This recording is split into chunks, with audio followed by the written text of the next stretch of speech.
রব্বানা যালামনা আনফুসানা ওয়া ইল্লাম তাগফির লানা ওয়া তারহামনা লানাকুনান্না মিনাল খাসিরিন। আল্লাহ গো মাফ করে দাও মাওলা, অত্যাচার করছি মাওলা, জুলুম করছি রে মাওলা।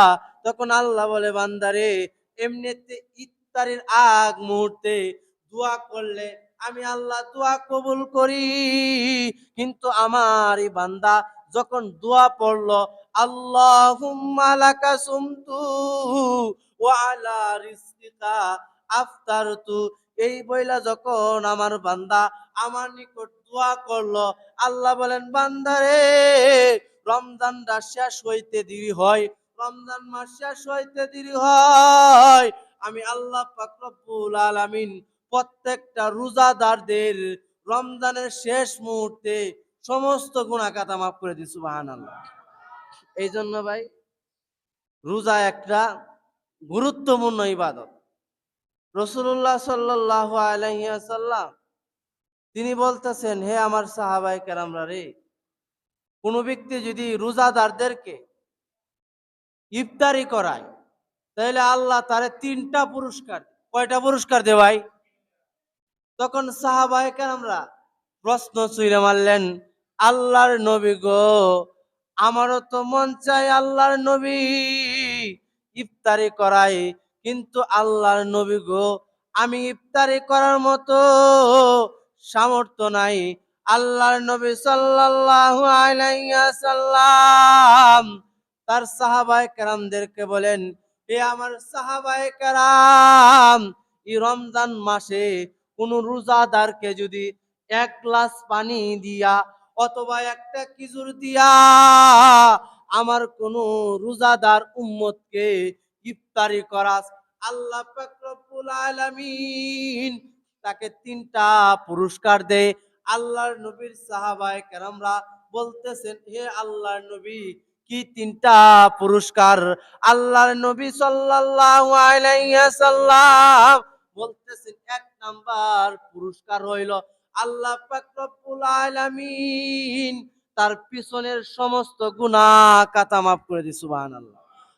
আল্লাহর নবী আরো বলেন, ওই লোকটার নাম যদি আল্লাহ পাক রব্বুল আলামিন শবে বরাতের দিন রাত্রে জাহান্নামের কাতায় রেজিস্ট্রেশন করেও রেখে, কিন্তু ইফতারি করানির কারণে, ইফতারি রোজাদারকে দেওয়ানোর কারণে আল্লাহ পাক রব্বুল আলামিন ওই জাহান্নামের কাতা থেকে তার নামটা কাইটা আল্লাহ পাক রব্বুল আলামিন তার নামটা জান্নাতি লোকদের লিস্টির মধ্যে দিয়ে দিয়েছে। সুবহানাল্লাহ। আল্লাহর নবী আরো বলেন, হে আমার সাহাবায়ে কেরামরা রে, আমার কোন রোজাদার উম্মতকে যদি কোন ব্যক্তি ইফতারি করায়, ওই লোকটা রোজা রাখা যে পরিমাণ সওয়াব ইফতারি করায়া ওই লোকটা সেই পরিমাণ সওয়াব তার আমলনামায় লিখে দেয়। সুবহানাল্লাহ। এই জন্য ভাই, আপনি যে রমজান মাসে ভাই 30 জন মানুষের ইফতারি করাইলেন, আপনি 30টা রোজা রাখলে যে পরিমাণ সওয়াব, এই 30টা রোজাদারদেরকে ভাই ইফতারি করানির কারণে আল্লাহ আপনারে 30টা রোজার সওয়াব দিয়ে দিবে। সুবহানাল্লাহ। এই জন্য ভাই, আপনি যদি সকলকে ইফতারি করার মতো সামর্থ্য না থাকে, আপনার এলাকাতে যে সমস্ত দরিদ্র মানুষ আছে তাদের বাড়িতে একটু ইফতারির ব্যবস্থা করান, তাদের বাড়িতে একটু ইফতারি দেন। এই জন্য আমি মুসলমান হিসাবে আমাদের প্রয়োজন হইল, রমজান মাসে যারা ভাই দরিদ্র মানুষ, ভালো বুড়া কিছু খাইতে পারে না, আমি একটু ভাই ধনী মানুষ বা প্রভাবশালী মানুষ, আমাদের প্রয়োজন হইল এই দরিদ্র ঘরগুলি খুঁজা খুঁজা ওই দরিদ্র এলাকাতে, ওই দরিদ্র বাড়িতে তারা যেন ভালোভাবে রোজাগুলি রাখতে পারে, তারা যেন ভালোভাবে মাহে রমজানে রোজাগুলি পালন করতে পারে। এই জন্য তাদের বাড়িতে কিছু ইফতারি, কিছু সাহারির কিছু আনুষঙ্গিক বিষয় দেওয়া।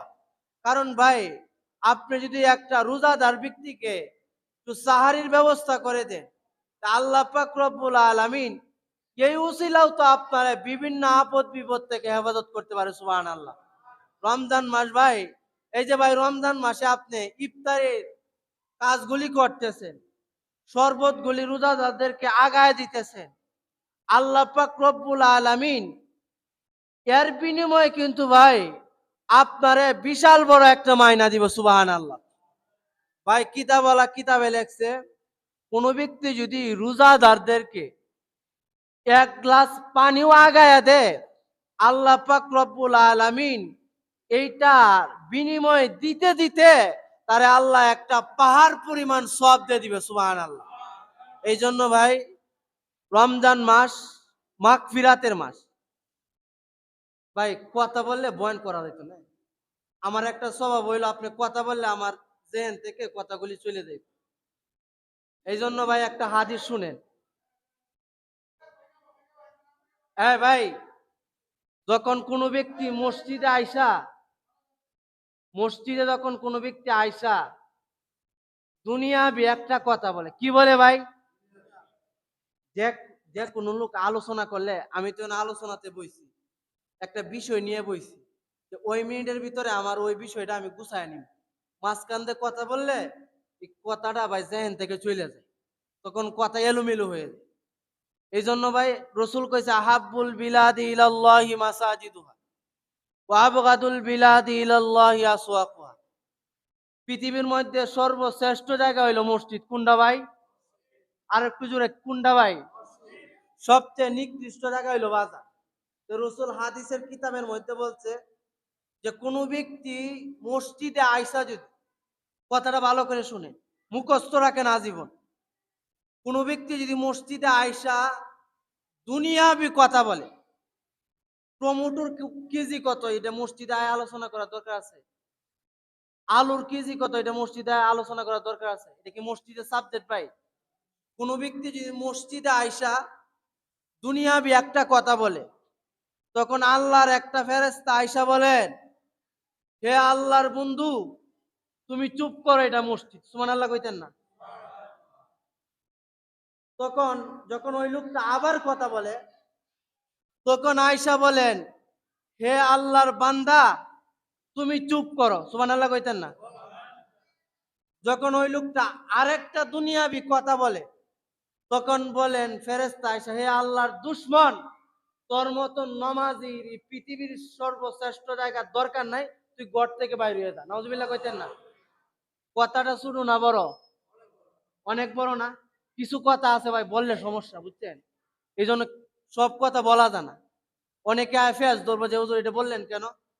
এই জন্য কিছু কথা আছে ভাই, অনেক কঠিন কঠিন কথা, যেগুলি ভাই আমার গায়েও সহ্য হইতো না, আপনার গায়েও সহ্য হইতো না। যে হাদিসটা যে বললাম, হাদিসটাকে আপনি মনে করছেন যে ছোট কাটো, অনেক কঠিন একটা ওজনী কথা না? প্রথম আয়া কি বলে? আল্লাহর বন্ধু চুপ করো। দ্বিতীয়বার আয়া বলে আল্লাহর বান্দা চুপ করো। তৃতীয়বার আয়া বলে হে আল্লাহর দুশমন, তুই মসজিদ থেকে বাইরে হয়ে যা। নাউজুবিল্লাহ কইতেন না? এই জন্য ভাই এক হইলো, আমি ভুলে কথা কইলেছি ভাই, ভুলে যদি আপনি রোজা চাই, ভুলে যদি খায়াও ফেলেন তো হলো রোজা হয়ে যায়। ভুলেরটা হিসাব ভিন্ন। আপনার জেহেনে যদি এটা থাকে যে আমি এখন কথা বলতেছি আমার গুনাহ হইব, তাহলে আল্লাহর ফেরেশতায় আপনারা লানত দিব। এই জন্য আমরা আজকে থেকে দুনিয়াবি কথা মসজিদে বলবো না তো ইনশাআল্লাহ। আপনার মসজিদে একটা কোনো কিছু আলোচনা চলতেছে, ওই ক্ষেত্রে মাসালা ভিন্ন। এমনিতে অনর্থক কথা থেকে আল্লাহ তাআলা আমাকে আপনাকে হেফাজত করুন, আমিন কোন।